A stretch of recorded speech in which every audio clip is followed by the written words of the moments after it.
So welcome back. I'm so glad that you're able to join me here for this module 4, which is keeping your best self. And I'm hoping that you had some time to review the information and resources in module 3, which was bringing your best self. Especially in that take action section, right? Doing the VIA's character survey as well as the core values. And I'm hoping that it helped just remind yourself of all of the special gifts that you bring, and hoping that you're going to keep those core values to help ground you throughout your GIP journey. So let's just take a moment to reflect and reconnect.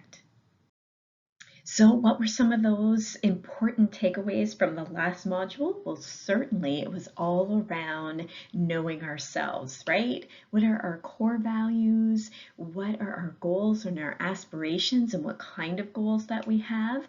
And knowing that it's important for us to understand ourselves and others, and that we have the opportunity to change or reframe or reappraise the situation that we find ourselves in.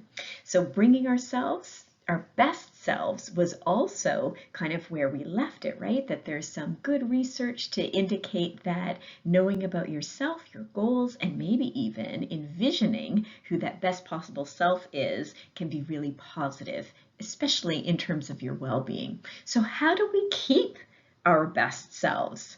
Let's find out.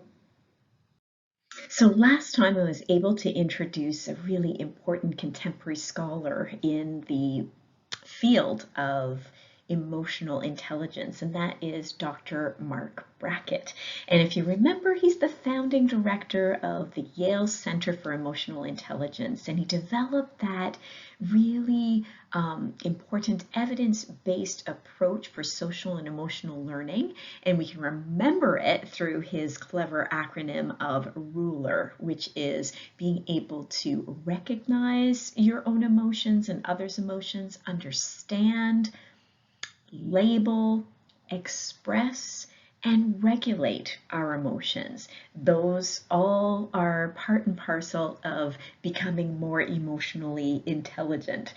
But part of that regulation, kind of the R end of ruler, to regulate those emotions really is an important part. And he would suggest that there's several different ways that you're able to do that. Some of his strategies include self-care strategies, and those would be things like making sure you're getting enough sleep and that you're getting your exercise and you're eating right, some of those lifestyle kinds of factors, that you're maintaining positive and supportive relationships, right? Maintaining and fostering those networks of support, maintaining your life smartly, doing things that you enjoy. But he also talks about some very specific strategies for being able to bring your best self. And one of them is very close to what we were talking about that self-appraisal a couple of modules back. Using positive self-talk and also positive reappraisal, looking at your situation and seeing if you can reframe it so that it is more helpful and a more effective strategy for you to be able to cope with a given situation. And or can you look at things in a slightly different way so that it's more helpful type of strategy? And one of the ways that he says, really easy and fundamental, is pausing to take a meta moment. Use some mindful breathing. When you're faced with a really challenging situation, he would suggest just stopping before reacting, becoming more reflective in how you want to respond to that situation. And a good start, he says, is just pausing and taking a nice deep breath. So we saw that one of the strategies that Dr. Mark Brackett was talking about is some mindful breathing. Well, what does it mean to be mindful about your breath? Well, you might recognize this gentleman that's on the slide here. It's Dr. Jon Kabat-Zinn, and he is the founder of the Center for Mindfulness in Medicine, Healthcare, and Society at the University of Massachusetts in the US. And 40 years ago, he started developing programs called mindfulness-based stress reduction. And he began doing this with patients really dealing with pain. And he started mindful based strategies for this group of patients to help them in their self care, to help them with their pain management strategies. And all those years ago, there has been more and more empirical evidence just building upon these sorts of strategies and how effective it is for helping manage stressful situations. And all kinds of evidence is actually, I'll share a lot of that with you in just a moment. So it was this gentleman that helped to kind of bring this mindfulness strategy to light over 40 years ago. He would suggest that this is the definition of what mindfulness is: an awareness that arises through paying attention on purpose in the present moment, non judgmentally. So, as you can see here, the mindfulness based strategies, they are many, many different forms. It could just be some breathing, might be a body scan, right? So that you're progressively kind of going up from your toes all the way up to your head, and you're just being mindful and noticing what each of your body parts kind of feels like. What's the sensation? Lots of times I understand people have used that, prior to going to sleep, helping with that. There can be mindful eating, you taking the time to notice very carefully and purposefully what the food, feels like, tastes like, the texture of it, just noticing all of those important aspects of eating. Mindful walking, again, slow, purposeful. What are the sensations that are coming up? What are you noticing as you're walking? Yoga, of course, and maybe what most people might correlate with mindful-based strategies might be meditation. I'm just going to share with you, I actually do have somewhat of a practice of meditation, but I've got to tell you, over the last year, because of my time schedule and all kinds of competing commitments, I've actually fallen off the path of my meditation, and I'm just very recently regaining it, and I'm really happy that I did so. But what I had needed to do in the interim is to get myself back on track, was at least just starting in small steps. I made a few SMART goals for myself, I've got to tell you, and I started out with something called box breathing. And this is a really simple technique to just slow yourself down. I use it to be able to calm myself or to be able to focus. I've actually, in my SMART goal of doing my box breathing, I try and do it every day at 11:30 a.m. I typically lecture at noon. So in preparation for getting myself ready and a good open mindset for meeting my students, etc., I do a session of box breathing. And all it is taking yourself through a cycle of breathing, of inhaling, holding, exhaling, and pausing. Now, I started out with inhaling for 5 seconds, holding the breath for 5 seconds, exhaling for 5 seconds, and then pausing for 5 seconds. And what I typically do is I now am able to complete that box breathing over several cycles, over a good 10 minutes or so. But I started out just setting my timer for 1 to 2 minutes, and that maybe just puts you through the flow 1 or 2 times, right, of the cycle of it. But I found that it's super helpful. So if you're willing to give it a try, I'm going to invite you to just relax, get yourself in a comfortable position, posture, close your eyes, and just follow my instructions here. Okay, let's try a little box breathing and we'll see whether or not it resonates with you. So eyes closed, take a nice deep breath in. 1, 2, 3, 4, 5. Hold that breath. 1, 2, 3, 4, 5. Slowly exhale. 2, 3, 4, 5, and pause. 2, 3, 4, 5. And that's it. That's all there is to it. You would then complete that cycle as many times as you feel comfortable, but I feel like it's been really helpful for myself. In this module, you're going to find in the Explore section all kinds of nice resources and links that you can maybe try a couple of these mindful-based strategies and see which one maybe suits you. So what does the literature say? Well, there's pretty sound and established evidence that mindful-based strategies are overall positive and across several domains as well. So attention, cognition, or thinking abilities, right? Emotions, so we talked about emotional regulation, behavior, physiology, so things like reduction in heart rate, blood pressure, cortisol levels, that sort of thing. And more recently, specifically looking at, like you guys, undergraduate students, there's been systematic and meta-analyses. These are recent reviews that have been done that, again, in general, these strategies are good for undergraduate students because they actually did a lot of studies not targeting your specific population. And why systematic reviews and meta-analyses are handy? Well, the researchers go through the trouble of looking at the available kind of best evidence that's out there, and they synthesize those findings for us.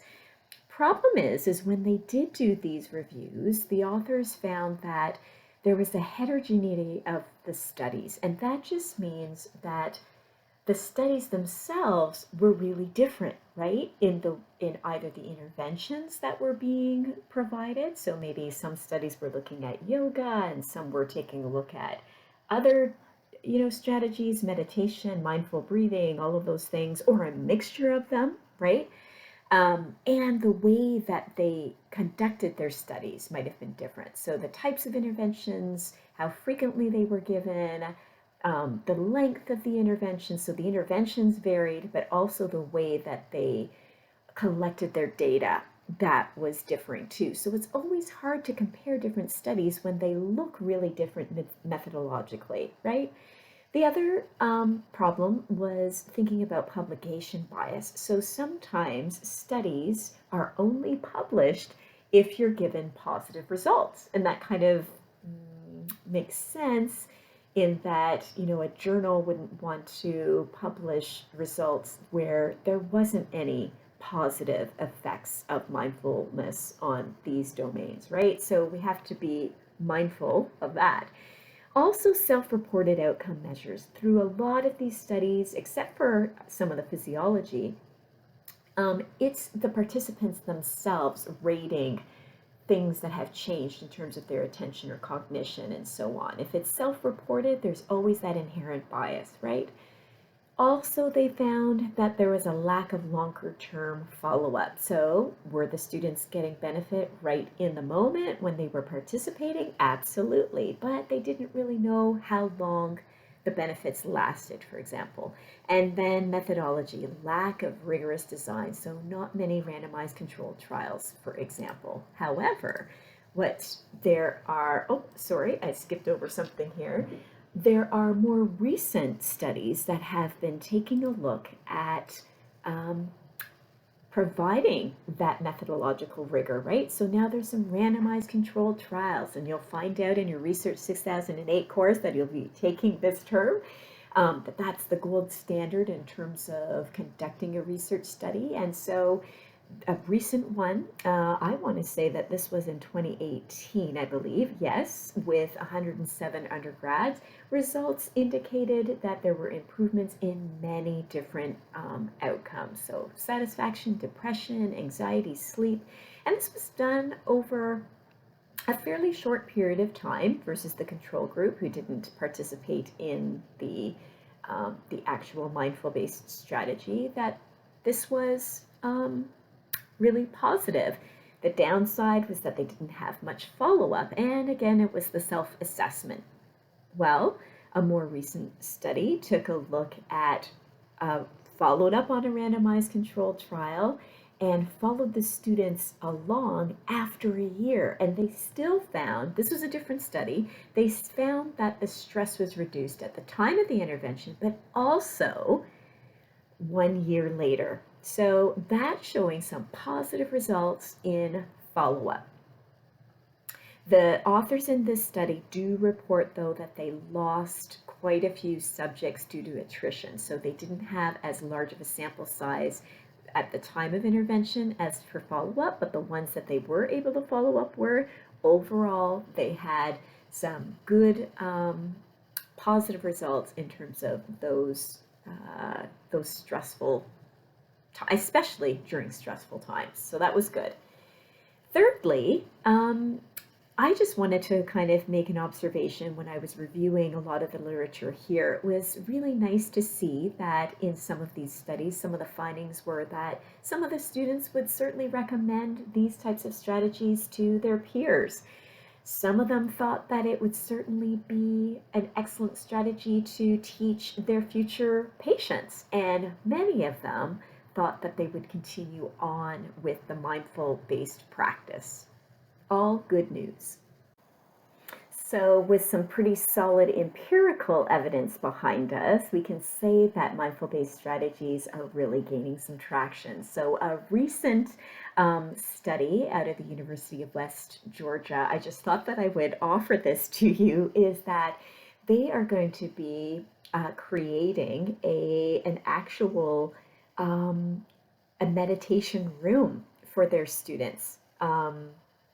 And they're putting the mindful-based strategies within the curriculum. They're embedding it within the curriculum. So can't wait for that. They've just kind of implemented it here in 2020. And so I wait with anticipation as to what all of the positive outcomes might be for that.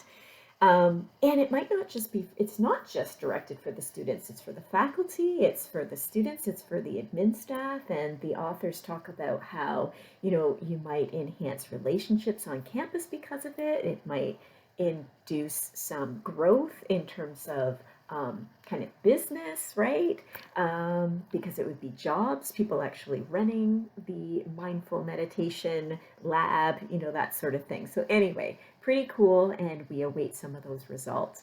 The other thing is it's not just in education. Well, I shouldn't even say just in education. It's been well established in psychology, in the neurosciences, and in the medicine, right? That we've got all of these good positive benefits. But now it's being used in business and the military, right? So that there's some evidence that organizations like Google and the Mayo Clinic and the US Army are actually using this kind of training. Oh, I should say, elite athletes are looking at mindful-based strategies as well to enhance performance.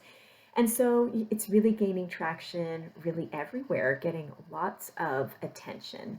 And so the authors here are suggesting, that there is this body of work that now in the workplace, that mindfulness can be helpful in workplace setting and functioning. And they say, it's the potential enhancement of individuals' performance, but the relationship, right, between individuals working together and just general well-being in the workplace. Now, they do say that more research and more rigor behind the research in the workplace is needed, but it's a pretty cool thought. Okay, so I think we've established that it's not necessarily a matter of is mindfulness beneficial, but rather which type, how much, how long, whom, and why. That's kind of the new future direction. So which interventions out of all those lists, and I probably, it wasn't an exhaustive list, which ones kind of are the best? How long? How do you provide them? Is it best at times when it's most stressful? Is it best just anytime? Is it best at night, right? Maybe combining some of these strategies, looking at specific populations. So who is it more effective for? Those students who are having difficulty managing and coping with stress, or those who are already coping well? Does it put them, even at a greater advantage? Those who maybe are clinically diagnosed with a stressful or depression, something like that. how it might be offered. So, we might see, would it be put right into the curriculum versus maybe only, voluntary programs? Maybe it's found in counseling, maybe it's found in the residential halls, um, wellness centers, right? So, how it might be offered. And now, because of technology, this is kind of an exciting new development in terms of trying to see whether or not um, apps can be an effective way to do some of these mindful based strategies. And so there was one study that took a look at mobile healthcare, and they were interested to see whether or not this particular mobile app helped students with how mindfulness might influence their lifestyle choices. And in this particular case, it was making eating choices, and overall having this mindful mobile app prompted them with questions and reminded them on their phones about making those choices and why, and giving them tips in terms of helpful lifestyle kinds of choices, that sort of thing. So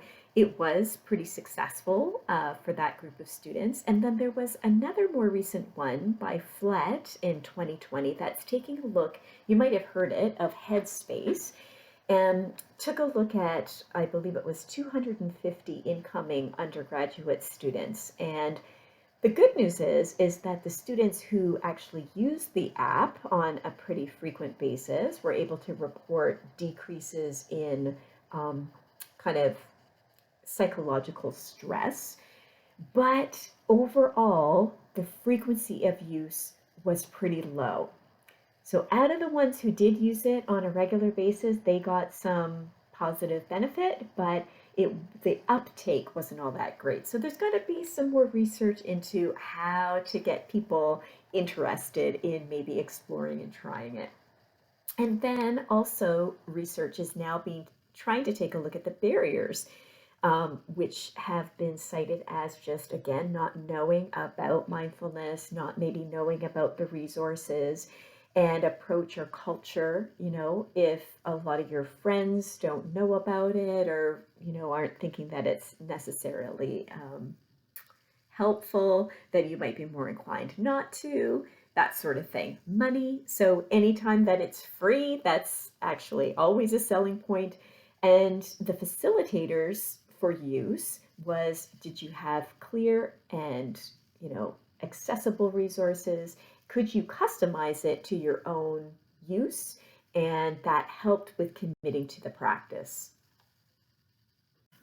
And finally, some really neat kind of theory behind some of this is that the mindfulness based strategies might spill over into other aspects, right? So, mindfulness might have benefits in helping us to see things in a different way, right? And so, we talked about having that ability to be able to look at a situation and maybe reappraise it so that you can respond in a more effective strategy. And mindfulness might just open us up to that possibility, right? So, pretty neat in terms of this mindfulness to meaning kind of theory. And the other thing is that there's some life application to this. So, is it helping right in the moment in a particular course of action, helping out with your studying and strategies around your education and coursework? But some of these studies are showing that there is real life application, that the students, yes, were applying the mindful based strategies to their studies directly, but that they could also see that they were applying some of these mindful based strategies to other aspects of their life, right? So was it helping them with their sleep, their relationships, helping them regulate their emotions outside of school? And that is really promising as well.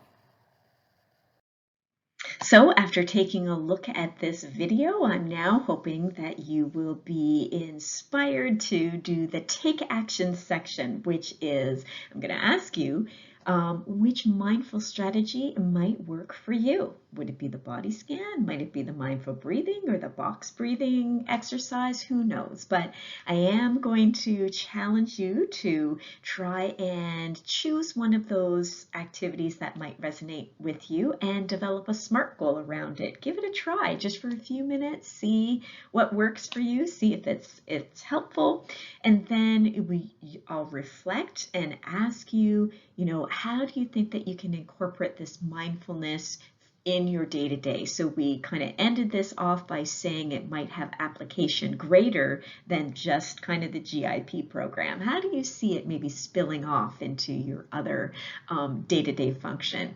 And then maybe once you've had a chance to give some of these things a try, connect with your community. And maybe you even want to be thinking about some things that you already do to kind of take care of yourself and manage that best self and keep that best self. But I'll be curious to know if you took a dive and tried any of those mindful-based strategies and what worked and what didn't. Of course, explore all the resources in the resource section because there'll be links directly to different things, audio tapes of relaxation or body scans, and you can try them out. Can't wait to see you next time. I always rush off in that last slide, but just as a reminder, what's up next is reflection, and it's the last of the modules in this GIP program preparation series. See you then.